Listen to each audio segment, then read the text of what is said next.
My name is Ava Monroe, and I'm 16 years old. For my birthday, the man I'd been forced to call Dad for 12 years celebrated by tossing a $20 bill at my head. "Get out," he said, his voice as cold and empty as his eyes. I'm tired of wasting money on someone else's mistake. He honestly believed those words were a final devastating blow. He imagined that crumpled bill and the front door slamming shut behind me would be the end of my story. He had no idea it was just the prologue. I calmly bent down, retrieved the bill, and looked him directly in the eye. A genuine smile, the first one I'd shown in that house in a long, long time, spread across my face as I handed him the thick, sealed manila envelope I had been safeguarding for 2 years. "I know everything," I said, my voice steady. He ripped it open, his arrogance melting into confusion, then into stark, bone-white terror as he saw the contents. His gaze shot to the window, and he froze solid. Outside, through the heavy Colorado snowfall, a sleek black Land Rover was pulling up to the curb. The driver's door swung open, and a tall, imposing man in a dark wool coat emerged, beginning a slow, deliberate walk toward our front door. Before I explain who that man was and why his presence made my so-called father look like he'd just seen a ghost from his own grave, if you happen to be listening to this right now, I'd love it if you dropped a comment to let me know where you are in the world and what time it is for you. I promise I'd try to read every single one. And if the story I'm about to share strikes a familiar, painful chord, just type "same" below. Because the events that unfolded in that living room didn't just change my life. They shattered it and rebuilt it from the ground up. Now, let me take you back to the very beginning. I can still recall every chilling detail of the day. A blizzard buried US 36, the winter I turned 4. The phone call that altered my universe came while I was sitting at the kitchen table, lost in a world of crayons and coloring books. My Aunt Brenda answered, and then the receiver clattered from her hand, swinging on its cord like a pendulum. She didn't weep, not at first. She just stared blankly at the floral wallpaper until my Uncle Arthur walked in, wiping grease from his hands with a rag. He took one look at her vacant expression, and the color drained from his face. He knew. My parents were gone. A patch of black ice, a skidding semi-truck, a fate sealed in an instant. The funeral was a small, muted affair. Dressed in a navy blue coat that was 2 sizes too big, I clutched Arthur's hand for the entire service, because every adult around me kept repeating that he was my family now. He and Brenda stood at the front with me, wedged between them. A perfect tableau. The grieving brother and sister-in-law, dutifully stepping into their new roles. I heard the whispers over and over. She's so lucky to have them. They moved me into their house in the Heights that very week. For the first couple of years, everything appeared normal on the surface. We sent out Christmas cards with the 4 of us, Arthur, Brenda, their son Dylan, and me, all beaming for the camera. I have a hazy memory of Arthur teaching me how to ride a bike in the driveway, his hands steady on the seat. Brenda would braid my hair, her fingers sometimes a little too rough, before school picture day. They insisted I call them Mom and Dad. It felt strange, like putting on someone else's shoes, but I was 4 and then 5, and you do what you're told. No one ever corrected it, so the titles stuck. Then Dylan was born, just after I turned 6. The shift was immediate and seismic. Suddenly, there were brand new toys that were exclusively for the baby. New clothes, new blankets, a new everything. My cherished old stuffed bear, the last gift from my real mom, vanished one afternoon. When I asked where it went, Brenda said it was too old and dirty for a new baby's room. My bedroom, the one with the sunny window, became the nursery. I was relocated to the cramped, musty room at the back of the house, a space that always smelled faintly of mothballs and forgotten things. By the time I was 8, the disparities were impossible to ignore. For Christmas, Dylan received a gleaming red bicycle with training wheels and a horn. I was given a scratchy sweater from a discount store, 2 sizes too large. When I quietly asked why, Arthur just grunted, "You're older. You don't need as much." Brenda would offer that tight, brittle smile of hers and quickly change the topic. My 9th birthday arrived and passed in complete silence. There was no cake, no candles, no off-key rendition of the birthday song. I sat on my bed, fully dressed, until the clock showed midnight, hoping, praying that someone would remember. No one did. I cried myself sick in the bathroom that night, cleaning up the mess myself so I wouldn't get in trouble. The real soul-shattering wake-up call, however, came during the winter I turned 10. I had crept downstairs late at night for a glass of water and heard hushed voices coming from the kitchen. The light was off, but a thin sliver of it glowed from beneath the door. I held my breath and pressed my ear against the cool wood. Arthur's voice was a low growl, thick with greed. "The trust from my brother is sitting at $1.5 million, and the life insurance payout pushes it to an even 2. As long as we have custody of her until she's 18, we have full control over every last cent. The state even gives us a monthly stipend because we're her legal guardians. Nobody's double-checking." Brenda let out a soft conspiratorial laugh. "And at 18, we're done? She gets what's left of it, if there's anything left." "Exactly," Arthur confirmed. "Until then, we just keep up the act. The perfect, caring family." I stood there, frozen, the cold from the hardwood floor seeping into my bare feet. The glass I was holding slipped from my numb fingers and shattered, the sound exploding into the silence. The kitchen light flicked on instantly. Arthur's face, contorted with fury, appeared in the doorway. His eyes were narrowed slits. "Go back to bed, Ava," he snarled. It was the first time he had ever used my name not as a name, but as a weapon. From that night forward, I knew my exact worth to them. I was a walking, breathing bank account. Every forced smile for a neighbor, every staged family photograph, every grudging good girl was just a performance to protect their investment. I stopped asking for anything. I stopped expecting birthdays. I stopped hoping for love. I simply started watching, listening, and waiting for the day I could expose them for who they truly were. The echoes of that kitchen conversation became the soundtrack to my life for the next 4 years. Sleep became a luxury. Every creak of the floorboards in the hallway would jolt me awake, my heart pounding with the fear that they were coming to check on their asset. I began a secret, desperate search for something, anything, that could give me leverage, that could explain why my own family treated me like a line item on a budget. I meticulously went through every drawer, every dusty box in the attic, every forgotten corner of the garage, always careful to leave no trace. There was nothing. It was a perfect crime hidden in plain sight. Until the week I turned 14.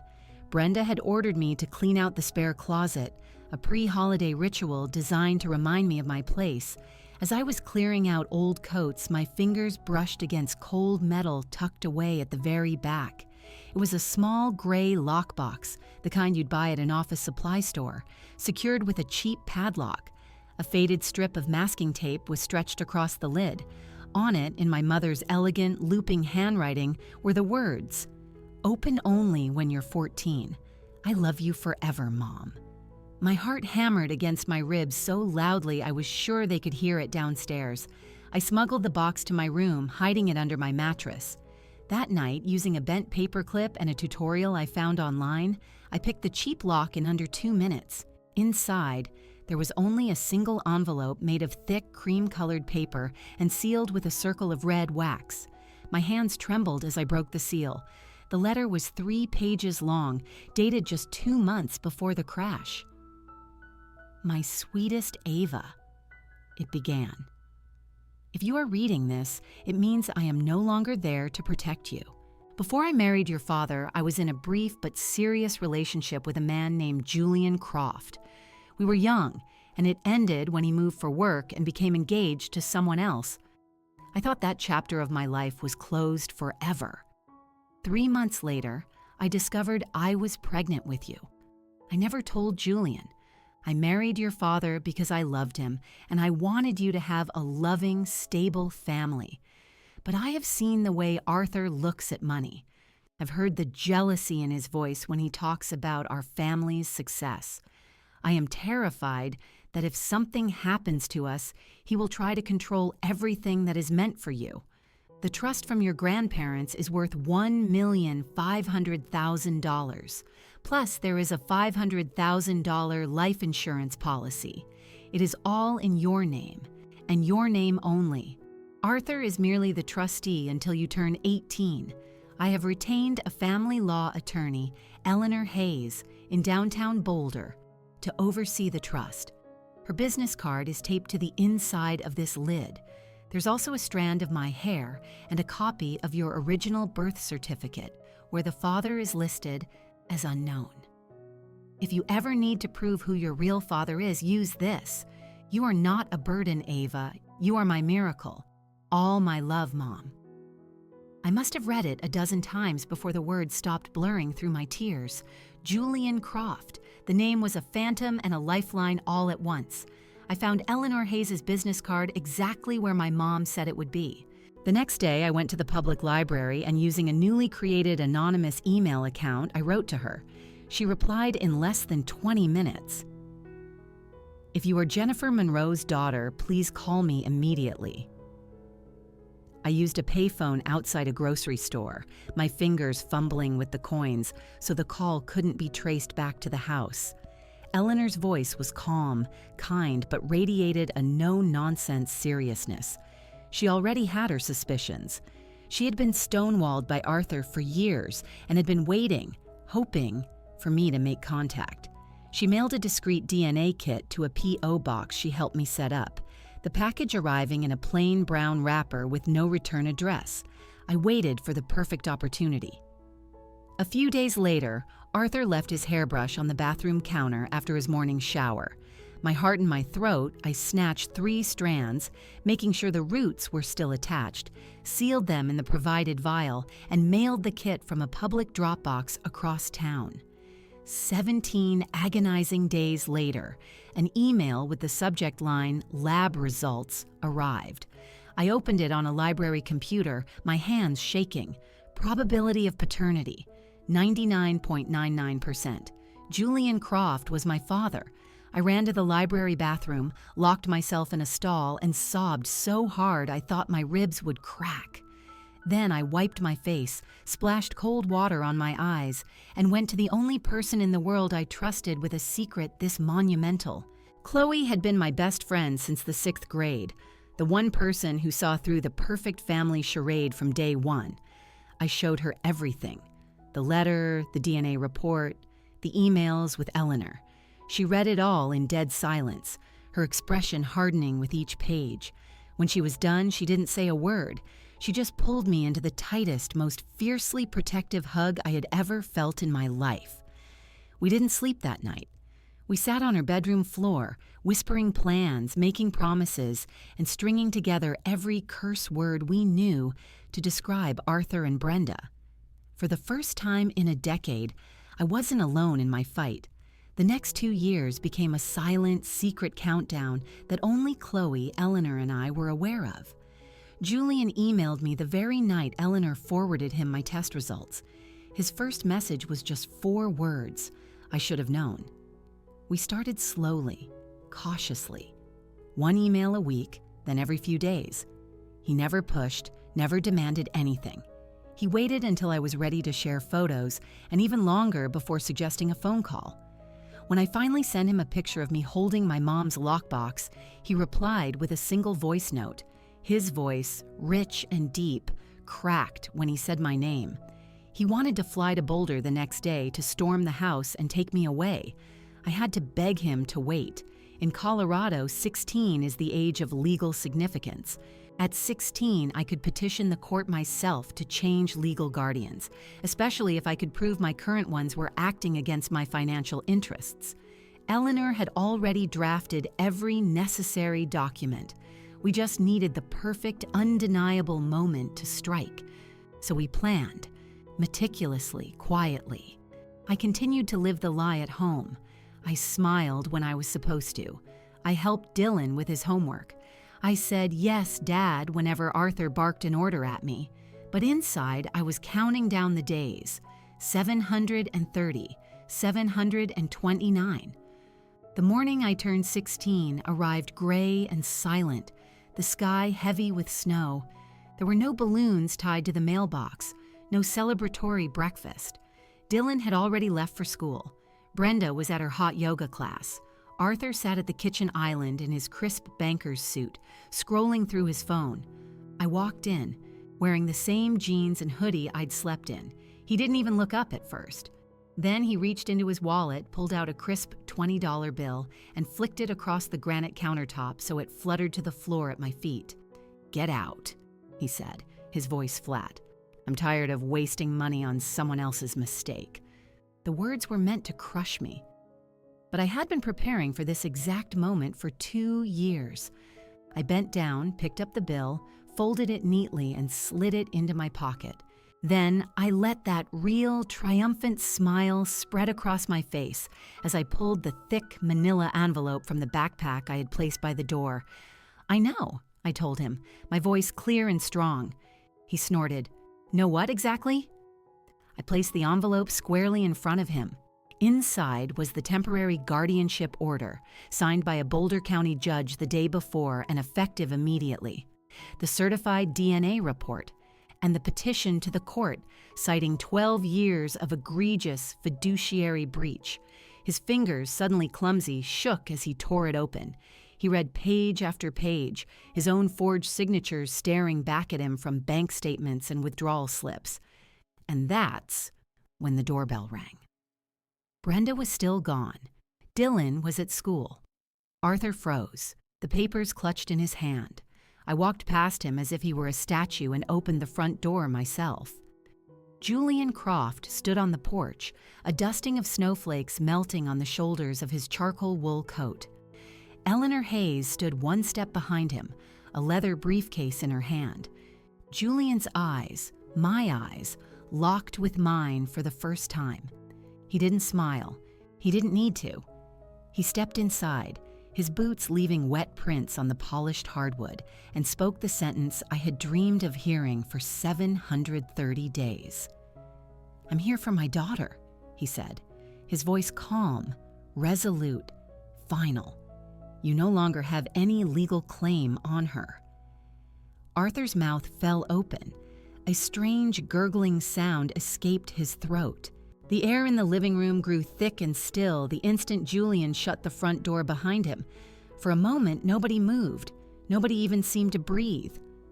The grandfather clock in the hallway, which had ticked away 12 years of my life, seemed to pause between seconds. Arthur just stood there, clutching the temporary guardianship order as if it were an artifact from another planet. His mouth opened, then closed, then opened again. He was trying to form words, but all that came out was a choked, animal-like sound.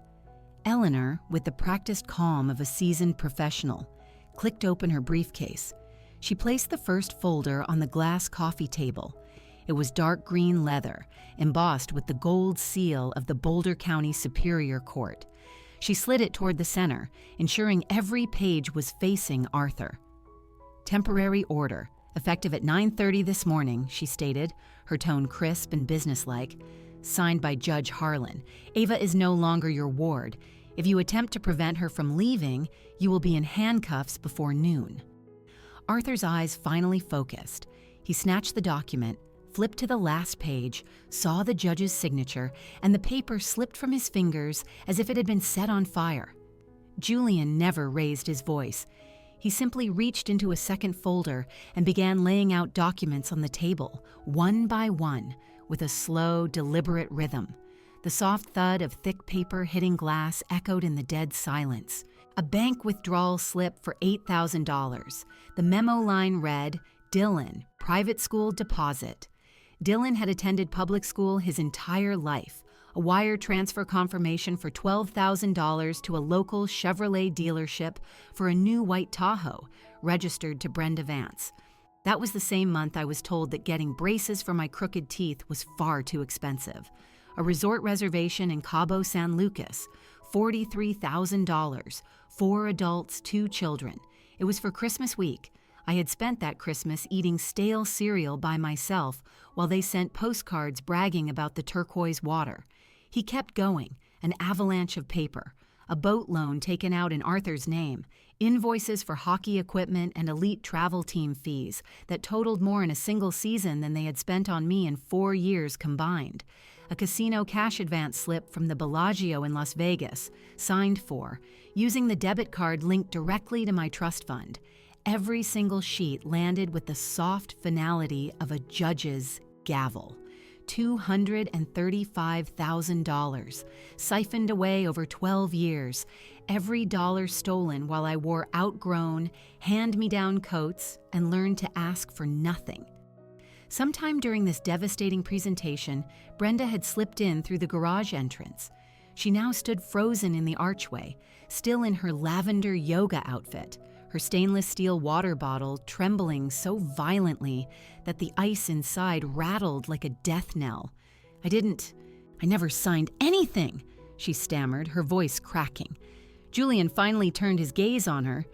"Your signature is on 14 of these withdrawal authorizations, Mrs. Vance. Page 27, if you'd like to refresh your memory."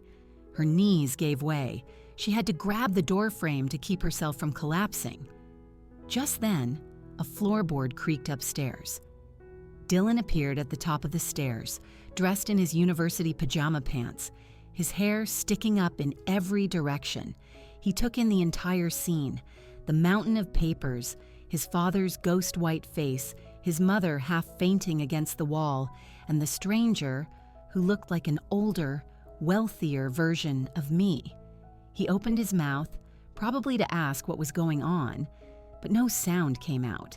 He just stared at the documented evidence of every new gaming console, every ski trip, every pair of $300 sneakers he had ever owned. Eleanor closed her briefcase with a sharp, definitive snap. "The Boulder County Sheriff's Civil Division is on standby," she said. "We would all prefer to keep this peaceful." Arthur finally found his voice. It was raw and ragged. "You can't prove any of this. I'll fight it. I'll drag this through every court." "You'll lose," Julian cut in, his voice quiet but absolute. "And when you do, the district attorney gets the forgery file. That's 18 counts of felony fraud, minimum. We're offering you a chance to keep this civil. I suggest you take it." He then turned to me and held out his hand. I took it without hesitation. His palm was warm, strong, and steady in a way nothing in my life had ever been. I grabbed the duffel bag I'd packed the night before and hidden behind the couch. It contained 3 hoodies, 2 pairs of jeans, my mom's lockbox wrapped carefully in a t-shirt, and nothing else. I walked toward the door. Behind me, Arthur started shouting. Threats about lawyers, lawsuits, ruin. The words chased us down the hallway but seemed to lose their power with every step I took toward freedom. Julian opened the back door of the waiting Land Rover. I climbed in. Eleanor took the front seat. The driver pulled away from the curb without a word. As we drove, snow poured from the sky in thick, relentless sheets. I watched the only house I'd ever known disappear behind a curtain of white, and for the first time in 12 years, I didn't feel the cold. The snow was coming down again over Boulder, the night of the First Bank of Boulder charity auction. The ballroom at the St. Julian Hotel shimmered under massive crystal chandeliers. 300 of the city's elite, dressed in black tie, circulated around silent auction tables laden with signed memorabilia, weekend getaways, and private dinners with local celebrities. Every dollar raised was supposedly for the Children's Hospital. Arthur still held his title as branch president. The board, cautious and slow-moving, hadn't acted against him yet. Our lawsuit was still pending formal review, so there he sat at the head table in a rented tuxedo, forcing a smile for sponsors and shaking hands as if nothing in his world had changed. He had no idea that the event's lead sponsor had changed. Julian had quietly pledged $300,000 the week the invitations went out. The bank's CEO had called him personally to express his gratitude, never thinking to ask why a Seattle-based shipping magnate had taken such a sudden interest in a Boulder fundraiser. I walked into that ballroom on Julian's arm. I was wearing a floor-length navy silk gown he'd had delivered to our hotel suite the day before. Heads turned instantly. Phones were discreetly lifted. A wave of whispers followed us across the marble floor. We stopped at table after table as Julian greeted old business acquaintances. With every introduction, he was deliberate and clear. "This is my daughter, Ava." Some recognized the last name, Vance, and you could see the frantic calculations happening behind their eyes. Others just smiled politely, oblivious. A few asked where I went to school. I answered with the unvarnished truth for the first time in my life. "I'm finishing my semester online while we finalize my guardianship transfer." The MC tapped the microphone. Dinner service concluded and the lights dimmed for the live auction. Julian was scheduled to give the lead sponsor's thank you speech just before the big-ticket items were presented. He squeezed my hand once, then walked confidently up the 3 steps to the stage. The room fell silent. Julian took the microphone, scanned the expectant crowd, and gave them the easy, disarming smile that had closed billion-dollar deals. "Good evening, Boulder. Tonight, we've already raised an incredible amount for the Children's Hospital, and I am so proud to be a part of it. But before we start the bidding on that ski week in Aspen, I have someone very important I'd like you to meet." He turned and looked directly at me. I rose from our table near the front and walked up the steps. The spotlight found me, blinding me for a second. 300 faces stared back. Phones were now being raised openly, like a field of tiny lighters at a concert. "This," Julian said, his voice ringing with pride, "is my daughter, Ava Monroe. 16 years ago, I didn't know she existed. 4 months ago, she found me. And tonight, I finally have the honor of standing here and telling all of you how proud I am to call her mine." A collective, audible gasp swept through the ballroom.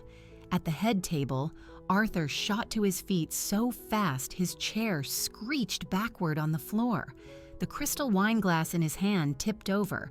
Red Cabernet poured across the pristine white tablecloth and dripped onto the carpet like a spreading bloodstain. Someone in the back whispered loud enough for half the room to hear, "Wait, that's the branch president's niece, or daughter." Julian kept talking, his arm now resting protectively on my shoulders. Ava spent her life being told she was a burden. She was denied basic necessities while money that was meant for her education and well-being was used to pay for vacations and luxury cars. But she never gave up. She fought. She found the truth. And now, she's home. The whispers turned into a loud, shocked murmur. People were no longer hiding their phones. They were filming openly. Arthur's face cycled through every shade of red and white. He took one step toward the stage, then another, as if he was considering charging it. Brenda, her face a mask of horror, grabbed his sleeve and hissed something in his ear. "So thank you, Boulder, for giving me the chance to introduce my daughter tonight," Julian concluded. "Now let's make this the best auction yet." He handed me the microphone to signal the start of the ceremonial paddle raise. My hand didn't shake. By the time we stepped down from the stage, the video was already being uploaded to social media. That night, the Boulder Daily Camera's homepage featured a single devastating photo. Arthur Vance, frozen mid-stumble, wine spreading across the table before him, while Julian Croft and I stood together on stage, bathed in the spotlight. The headline was stark: "Billionaire Shipping Magnate Claims Daughter in Dramatic Reveal at Bank Charity Gala." Local executive left reeling. The comment section exploded before we even reached the car. The civil trial opened in Boulder County Superior Court on a cold April morning. Courtroom 3B smelled of old wood, lemon polish, and stale coffee. The gallery held maybe 20 people. A couple of local reporters, a grim-faced compliance officer from the bank, and a few of our old neighbors who had seen the gala video and were hungry for more drama. Arthur sat at the defendant's table in a navy suit that hung loosely on his frame. Brenda sat 2 rows behind him, clutching a tissue she never once used. Dylan wasn't there. He was at school. Eleanor arrived, pushing 4 large banker's boxes on a metal cart. She wheeled them past the bar with the nonchalant air of someone delivering groceries. The bailiff raised an eyebrow but wisely said nothing. Judge Harlan took the bench at 9 o'clock sharp. There was no jury. This was a financial case to be decided on evidence alone. Eleanor's opening statement was short and surgical. Your Honor, the plaintiff will show that for 12 years the defendant, acting as trustee for the benefit of Ava Monroe, systematically and illegally misappropriated $235,000 for his own personal enrichment. Every single withdrawal was a violation of Washington state fiduciary law. We ask for full restitution, statutory interest, and all associated attorney fees. Arthur's lawyer stood up and began a rambling speech about reasonable family expenses and trustee discretion. The judge cut him off after 30 seconds. Save it for your evidence, counsel. Eleanor called me as her first witness. I took the stand in a simple gray blazer Julian had bought me. I swore the oath. The clerk handed me the microphone. Eleanor gently guided me, asking me to describe my childhood expenses. I listed them calmly. Secondhand clothes from thrift stores, no phone until I bought one myself with babysitting money at 15, no school trips, no allowance. While I spoke, she projected receipts onto the large screen facing the judge. Arthur's signature on a check for a massive flat-screen TV, dated the same month he told me we couldn't afford to buy me new running shoes. Then came the bank statements. The 4 boxes of paper became a 400-page slideshow of their greed, projected one by one. A $5,000 withdrawal labeled orthodontic expenses. I never had braces. A $22,000 wire to a travel agency for a family trip to Hawaii. I stayed home with a neighbor. A $38,000 cashier's check made out to a high-end jewelry store. The diamond earrings Brenda had worn to the gala. Each page was enlarged, the forged trustee signatures filling the screen. Arthur stared straight ahead, his jaw clenched so tight the muscle in his cheek jumped. Eleanor rested her case after 2 hours. The defense called no witnesses. Arthur's lawyer, looking defeated, asked for a recess. The judge denied it. Eleanor's closing was brutal. Your Honor, the defendant stole from an orphan he pretended was his daughter. The evidence is overwhelming and undisputed. We ask that you award the full amount, plus interest and fees. The defense lawyer mumbled again about reasonable expenses. Judge Harlan took off his glasses and rubbed his eyes. I've seen enough, he said, his voice tired but firm. Judgment for the plaintiff, $235,000 in principal, 8% annual interest calculated from the date of each wrongful withdrawal, and $48,000 in attorney fees and costs. Total amount due within 30 days. Case closed. The gavel fell like a gunshot. The bank fired Arthur the following Monday. The official letter cited loss of public trust and violation of corporate fiduciary ethics. He cleared out his desk before lunchtime. 3 weeks later, a foreclosure notice was taped to the front door of the house in the Heights. The very bank that had once employed him took back his home. Brenda packed what she could fit into her Tahoe and moved into her mother's cramped double-wide trailer 20 miles outside of town. Dylan texted me once from a new, cheap, prepaid phone. Ava, I swear I didn't know any of it. I'm so sorry. I read the message, my thumb hovering over the reply button. Then I deleted the entire thread and blocked his number. That same week, I stood in the courthouse again, this time for a simple name change hearing. It took 10 minutes. There was no opposition. The judge signed the order. On paper, Ava Monroe ceased to exist. Ava Croft became official. Guardian, Julian Croft. I walked out into the warm spring sunlight, feeling lighter than I had since I was 4 years old. Another winter settled over the sprawling house on Grand Lake. I stood on the wide cedar balcony, wrapped in one of Julian's old university hoodies, watching the lake freeze solid under a thin blanket of fresh powder. We were 45 minutes east of Boulder, far enough that no one from my old life would ever just show up unannounced. Julian came out and stood beside me, holding 2 steaming mugs of hot chocolate. He handed one to me without asking if I wanted it. He already knew. We stood in comfortable silence for a while, the steam from our mugs curling between us before vanishing into the crisp, cold air. He started teaching me how to drive that January, not on the slick mountain roads, but out on the vast, frozen surface of the lake itself. He marked out a wide oval with orange cones and sat calmly in the passenger seat of his old Suburban while I crept along at 15 miles an hour, laughing every time I overcorrected and the back end fishtailed. "Easy on the wheel," he'd say, his voice always patient. "Trust the surface to hold you." Some nights we stayed up late in the huge library he'd converted into my personal study space. The walls were lined floor to ceiling with books, and a real wood-burning fireplace crackled in the corner.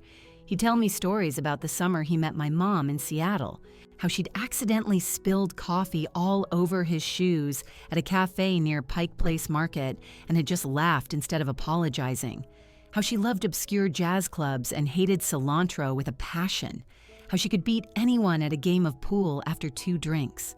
I listened, starved for every detail, piecing together the vibrant woman I barely remembered. My phone stayed quiet most days. Brenda tried calling twice from a blocked number. I let it ring until it went to voicemail. Knox sent one more long, rambling message from a friend's phone late one night, a desperate apology filled with promises to pay me back someday when he was older. I read it once, then deleted it. Old classmates who suddenly wanted to check in were blocked the moment the first insincere heart emoji appeared in a text. I didn't hate them. I just didn't owe them a single second of my time anymore. Spring brought the thick acceptance letter from the University of Washington.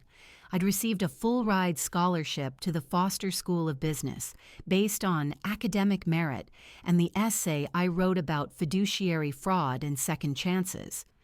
Julian read the letter over my shoulder, and for a long moment he didn't say anything. Then he pulled me into the kind of hug that makes words completely unnecessary. I still called him Julian, not out of distance or anger, but because the word Dad felt too big, too earned, too sacred to just adopt all at once. He never pushed it. The one time it slipped out by accident, I asked if he could pick me up after my campus orientation. He smiled so wide his eyes glistened, and then he quickly pretended he hadn't noticed. I finally knew what home felt like. Sometimes, at night, I open the small lockbox that I still keep on my desk. My mom's letter is soft and worn from being read so many times.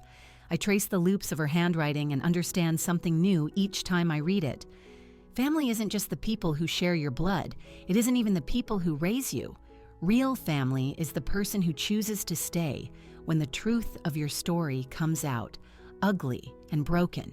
It's the person who shows up day after day without keeping score. It's the one who looks at the worst parts of your past and says, "That doesn't change how much you're worth to me." Julian chose me. Every morning, every cup of hot chocolate on the balcony, every driving lesson on a frozen lake, the people who spent 12 years teaching me that I was disposable lost the right to my time and my forgiveness the day they proved that money mattered more to them than I ever did. I'm 18 now. The trust is finally fully mine. I'm heading to Seattle in the fall to study finance because I want to learn every rule they broke, every loophole they exploited. I want to make sure no kid ever has to fight this hard just to be safe again. And when people ask me where I'm from, I don't say the Heights anymore. I tell them I'm from the house on the lake, the place where someone finally taught me what the word home is truly supposed to mean. Blood doesn't get to write your ending. The people who stay do.